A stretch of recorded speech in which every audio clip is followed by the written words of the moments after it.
एक लड़का जब जब अपने घर से निकलता था तब तब लोग उसे रोकते थे, टोकते थे, उससे कहते थे कि तुम्हारी बीवी क्या नचनिया हो गई है। जब देखो तब सोशल मीडिया पर कोई ना कोई वीडियो डालती रहती है, कभी वो नाटक करती है, कभी वो नाचती है, कभी वो गाती है। आखिरकार घर में हो क्या गया है। पति यह सब बात सुनता था तो अपनी पत्नी को समझाता था, कहता था कि बाहर के लोग बहुत ज्यादा बदनामी कर रहे हैं, तुम यह सब छोड़ दो, अच्छा नहीं लगता। वैसे भी तुम पढ़ी लिखी हो, आईटीआई किए हो, और कढ़ाई बुनाई सिलाई यह सब तुम जानती हो, अच्छे से इस काम को करो और यह काम तुम्हारा चलेगा, इससे इनकम भी होगी। पत्नी ने जैसे ही ये बात सुनी उसने इग्नोर कर दिया पति को। फिर लोगों ने टोका पति को, तो पति फिर ने अपनी पत्नी को रोकने की कोशिश की। बात आगे बढ़ जाती है। उसके बाद पति अपनी पत्नी से साफ साफ कह देता है कि आज के बाद ना तुम कोई वीडियो बनाओगी, ना ही कोई रील बनाओगी। बस यह रोकथाम थी। और फाउंडेशन ही जो दीवार खींच जाती है, लकीर गड़ जाती है, तो उसके बाद फिर उसका पति अपनी पत्नी को रोक देता है और पत्नी एक नया रास्ता खोज लेती है। यही एक व्यक्ति से एक लड़के से उसकी दोस्ती हो जाती है। वो खुद एक बच्चे की माँ होती है और जो दोस्ती होती है वह दो बच्चों का पिता होता है। उधर वो अपनी पत्नी से परेशान था, इधर है अपने पति से परेशान थी। दोनों की दोस्ती, प्यार, इसके बाद अवैध संबंध, और यहाँ से एक इबारत लिखी जाती है कत्ल की। कत्ल एक भयानक रूप में, और वो भी ऐसा नाटक करती है जैसे क्या उसने कुछ किया ही नहीं। लेकिन जब घटनाक्रम का खुलासा होता है तो लोग बड़ा बुरा भला बुरा कहते हैं और लोग सोचने पर मजबूर थे कि आखिरकार इन महिलाओं को हो क्या गया है। आदाब, नमस्कार, मैं दीपक शर्मा। आज की यह सच्ची घटना मैं आपको सुनाने जा रहा हूं। यह सच्ची घटना है हरियाणा प्रदेश के जिला भिवानी की।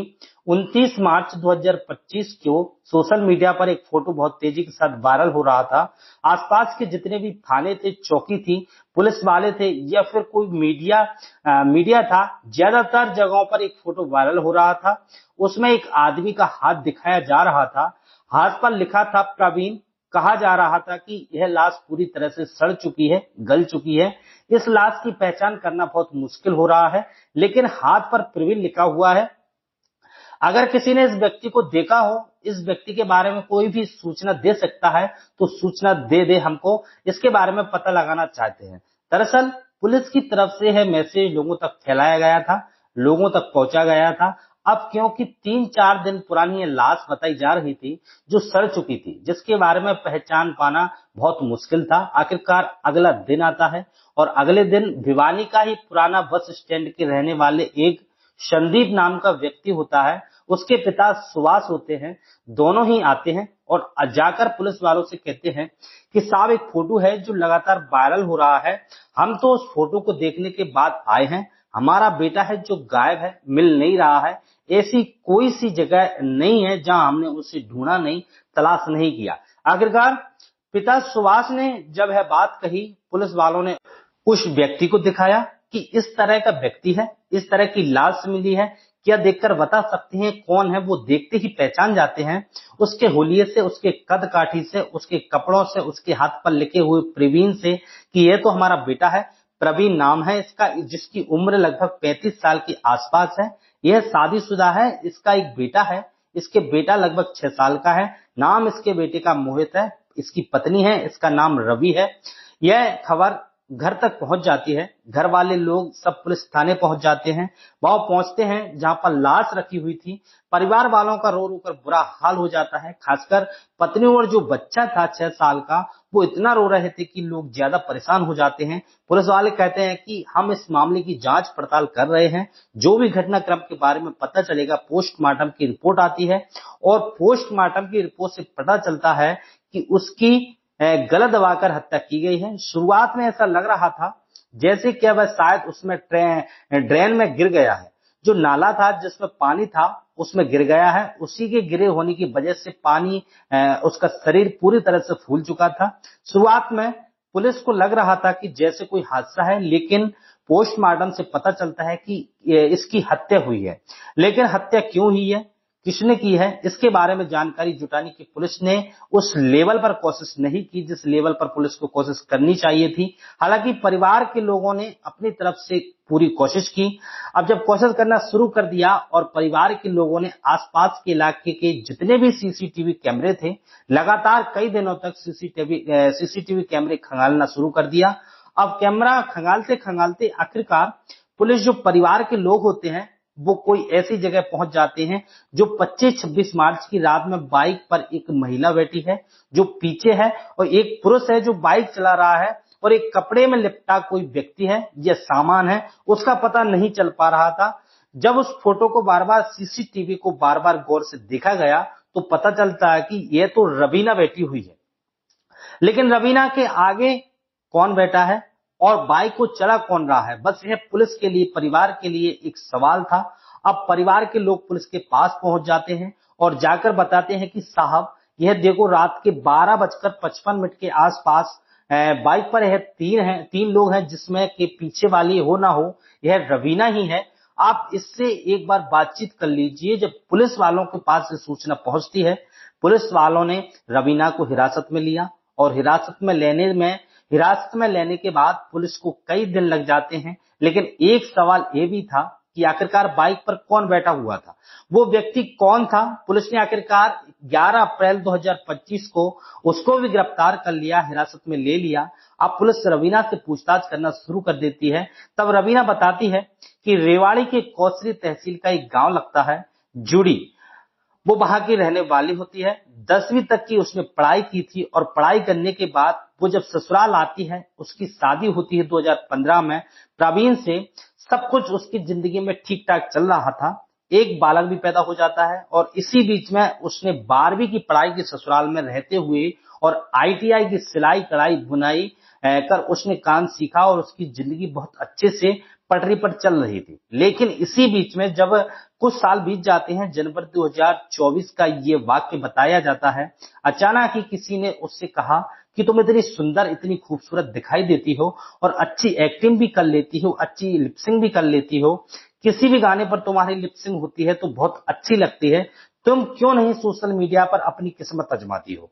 आजकल वैसे भी सोशल मीडिया का जमाना चल रहा है। रवीना ने जैसे ही ये बात सुनी तो रवीना को लगता है कि हाँ, उसके अंदर भी हो सकता है कि प्रतिभा हो, इसलिए उसने रील्स बनाना शुरू कर दिया, सोशल मीडिया के अलग अलग प्लेटफॉर्म पर डालना शुरू कर दिया। खासकर वो रील बनाती थी इंस्टाग्राम के लिए।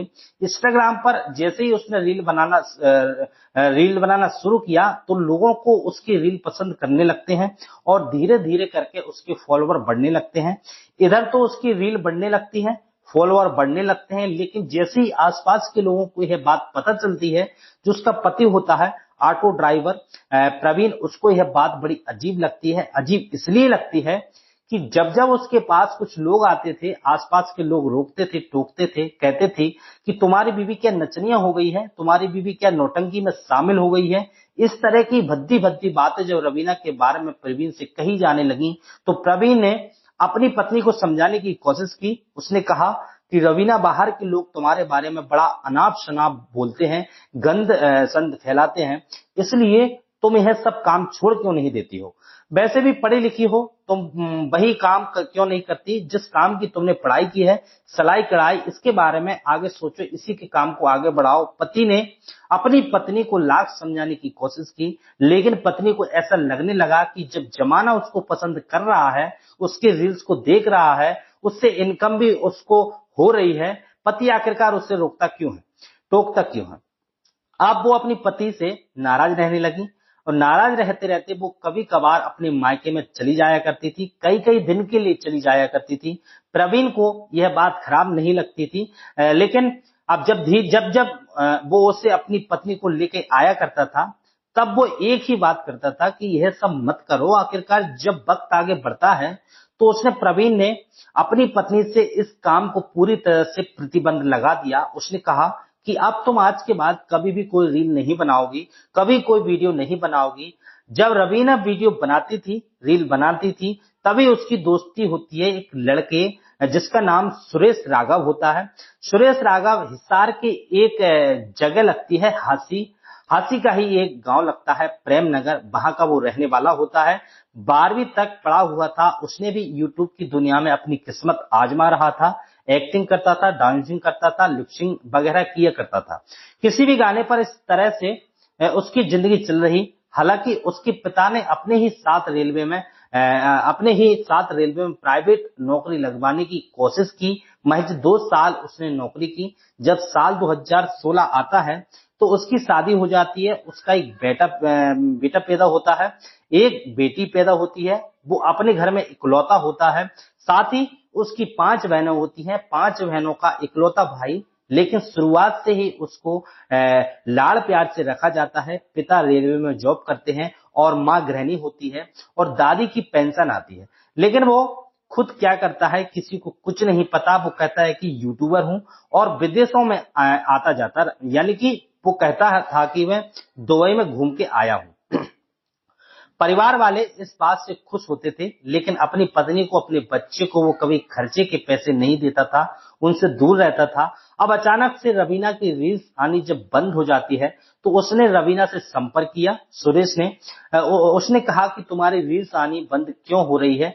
कहती है कि मेरा पति बिल्कुल साफ साफ इनकार कर रहा है। वो कहता है कि तुम इतनी अच्छी रील बनाती हो, तुम आगे इसमें काम करोगी तो तुम्हें पैसा मिलेगा और तुम्हारा नाम भी रोशन होगा।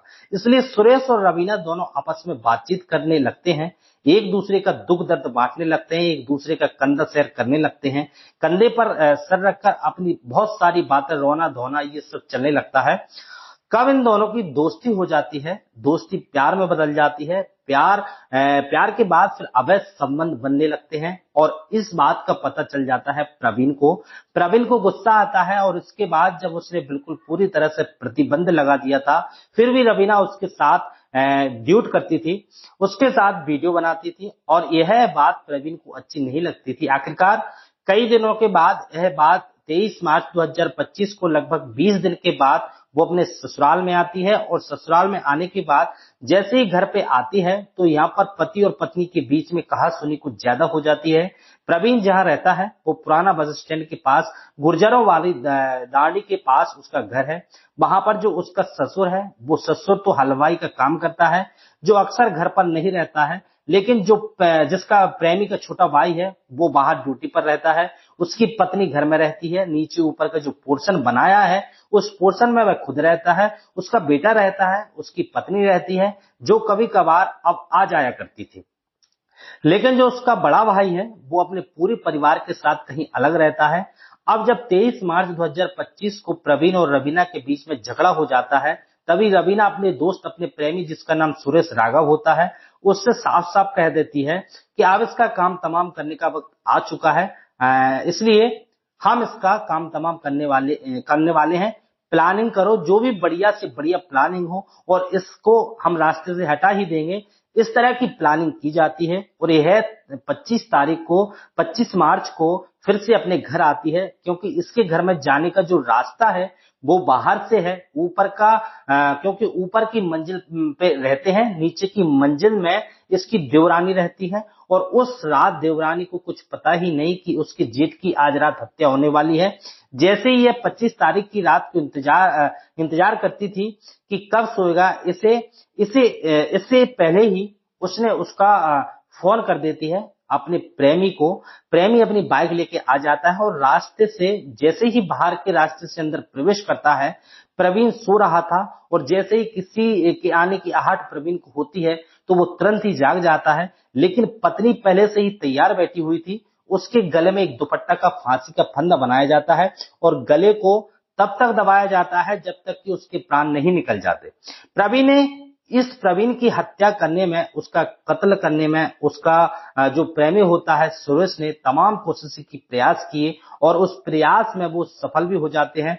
और सफल होने के बाद जैसे रात के 12:30 बजे के आसपास का वक्त रहा होगा, उसके चादर से लपेटा जाता है। लपेटने के बाद उसकी बॉडी को ऊपर वाली मंजिल से उतार के लाते हैं। आगे सुरेश बाइक चला रहा होता है, पीछे प्रवीण बैठा होता है जो कपड़े में लिपटा होता है, और उसको पकड़ के बैठ जाती है पत्नी। और यहाँ से लगभग 6 किलोमीटर दूर एक विनोद रोड पड़ता है, वहां पर ड्रेन है और ड्रेन में जो है ड्रेन में यह पानी में डाल देते हैं, ऊपर से झाड़ियां को बंद कर देते हैं ताकि यहाँ पर पड़ा रहेगा और इस लाश सड़ जाएगी, गल जाएगी, तब जाके लोगों को पता चलेगा और उसके बाद पहचान पाना मुश्किल हो जाएगा। लेकिन कोई नहीं जानता था कि वो भले ही चाहे उसकी लाश पहचानना मुश्किल हो जाए, लेकिन उसके हाथ पर लिखा हुआ था प्रवीण और वो बिल्कुल साफ सुथरा था, उसमें कोई दिक्कत नहीं हुई थी और पुलिस ने उसी लिखे हुए प्रवीण का सहारा लिया। आखिरकार 3-4 दिन के बाद बॉडी मिल जाती है और बॉडी मिलने के बाद फिर परिवार वालों ने इस घटनाक्रम का अपने स्तर से प्रयास किया। बाकी का काम पुलिस ने कर दिया। पुलिस ने इन दोनों को गिरफ्तार किया और गिरफ्तार करने के बाद जेल भेज दिया। फिलहाल यह जेल में है और इस घटना को भी मेरठ की उस घटना से जुड़कर देखा जा रहा था जिस घटना में मुस्कान नाम की एक लड़की ने अपने पति सौरभ राजपूत की हत्या कर दी थी साहिल प्रेमी के साथ मिलने के बाद। अब इस घटना के बाद जो ये लड़की है जिसका नाम रवीना है, रवीना का इकलौता बेटा बचा है, पति मर चुका है। अब उसके बेटी की परवरिश कैसे होगी, साथ ही जो सुरेश राघव है उसके 2 बच्चे हैं और उसकी पत्नी, उनके आगे की जिंदगी कैसे कटेगी, कैसे नहीं कटेगी, इस पर भी सवाल है। लेकिन जब इसकी पत्नी से मीडिया कर्मियों ने बातचीत करने की कोशिश की तो उसने रो रो कर अपनी कहानी बयां की। वो पहले से ही विधवा जैसी जिंदगी जी रही थी। अब पता नहीं आगे क्या होगा क्या नहीं होगा। उसका पति उससे बात ही नहीं करता था। अब वैसे भी जेल चला गया है। कब तक वो जेल रहेगा, कब तक नहीं रहेगा, कुछ कहा नहीं जा सकता। दोस्तों, इस पूरे घटनाक्रम को सुनाने का उद्देश्य किसी को परेशान करना नहीं है, किसी का दिल दुखाना नहीं है, बल्कि आपको जागरूक करना है, आपको सचेत करना है, आपको बताना है। सुरक्षित रहें, अपनों का ख्याल रखें। जय हिंद,